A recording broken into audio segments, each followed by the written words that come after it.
Bonjour, bienvenue à ma dégustation de ma bière. Justement, je vais aller la chercher pour vous.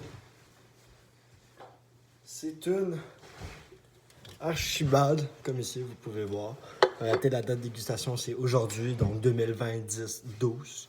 Le type de bière, comme vous pouvez voir, c'est une bière blanche. Et puis, le nom de la bière, c'est Archibald, comme vous avez bien pu comprendre. La teneur en alcool, ici, on peut voir que c'est 4,2%, exactement. Le brasseur, c'est brassé par Archibald, justement. C'est une compagnie québécoise qui a été fondée ici. Ils font tout ici, c'est ce qui est bien. Ils font encourager localement. C'est ce que j'ai fait. Ma canette, il y a des différents formats de canettes là, avec Archibald. Là. Il y a les King Can aussi. Mais celle-là, c'est une 355 ml.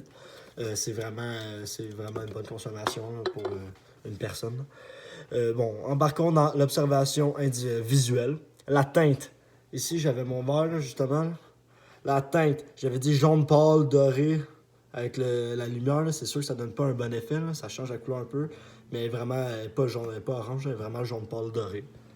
Le pétillement, il est minuscule, il se libère à un rythme constant, il n'arrête jamais. On peut voir ici que ça continue.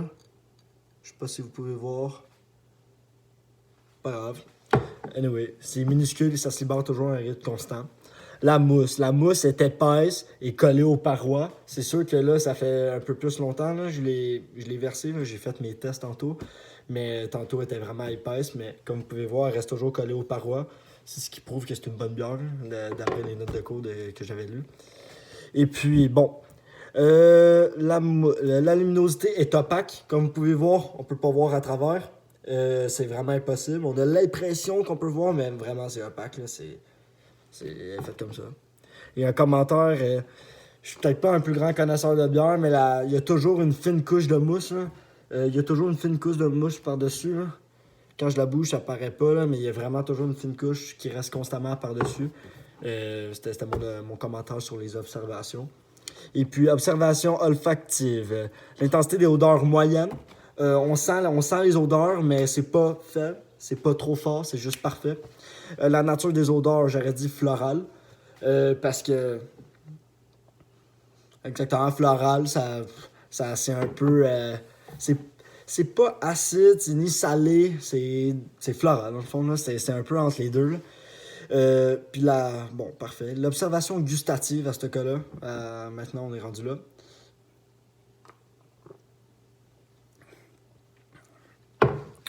En réalité, c'est très amer.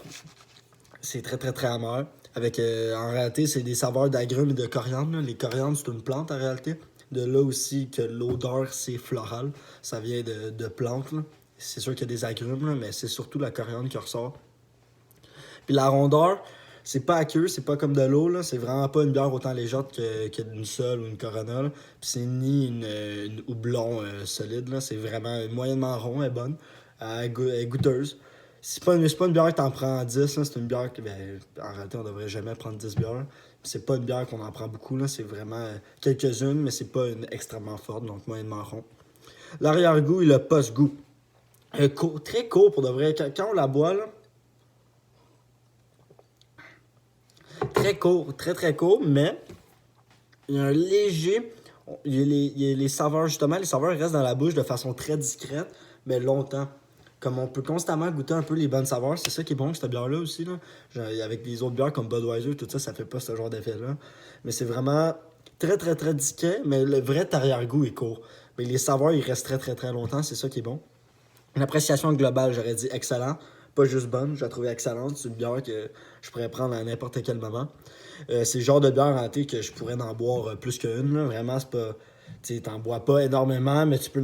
C'est pas une bière tellement forte que t'en bois juste une puis c'est finito.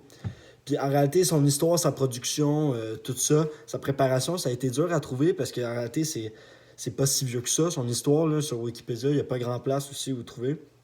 En réalité, là, c'est un Écossais qui s'appelle Archibald là, Simmons, qui s'est installé justement au 19e siècle. Il s'est installé dans les terres du Nord, là, loin des berges Saint-Laurent, afin d'y fonder sa famille et prospérer son entreprise, justement. Il s'est fondé là, puis il a engagé des colons, puis on a travaillé de dur là-bas, justement, pour partir cette brasserie-là, la microbrasserie, justement. Il n'y en avait pas beaucoup au Québec dans ce temps-là. C'était dans les premières, justement, qui ont été formé, inventé en réalité. Puis en 2005, c'est vraiment là que ça a pris son ampleur. Là, Archibald, là, ils ont ouvert des restaurants et ils ont vraiment grossi leur entreprise. Les fondateurs d'Archibald sont interprétés par le port lac Beauport de la même façon qu'il a charmé les premiers arrivants. La nature, les grands pins, le lac et la montagne sont source d'inspiration. Ils se lancent dans la conquête d'un concept alors inexistant dans la région, celui des microbrasseries joints à un restaurant. Justement, là, c'est vraiment une des rares microbrasseries qui a un long restaurant. Ils ont un restaurant Archibald et ils ont aussi leur bière à eux. Fait que c'est ce qui est vraiment bien. Puis aussi, c'est comme une grande famille. Puis comme on peut voir, là, toutes leurs bières, là, ils ont une femme dessus. C'est pourquoi justement les bières de la microbrasserie portent toute l'empreinte d'une femme afin de rendre hommage à toutes celles qui participaient au succès familial. Ils créent donc une famille de bières qui, selon la légende, sont à l'image des femmes et qui ont marqué la vie d'Archibald Simmons. Donc, si on peut comprendre Archibald Simmons, sa vie elle a été marquée par les femmes, puis surtout qui l'ont aidé à construire cette entreprise-là. C'est pourquoi, tu sais, ça c'est la Joufflue, mais il y a plein d'autres noms, là, comme il y a la bière, il y a des bières plus houblons, des houblons, des plus légères, whatever. Il y a vraiment de tout, c'est ça qui est bien avec cette bière-là. Je la conseille vraiment, puis je vous souhaite une excellente journée.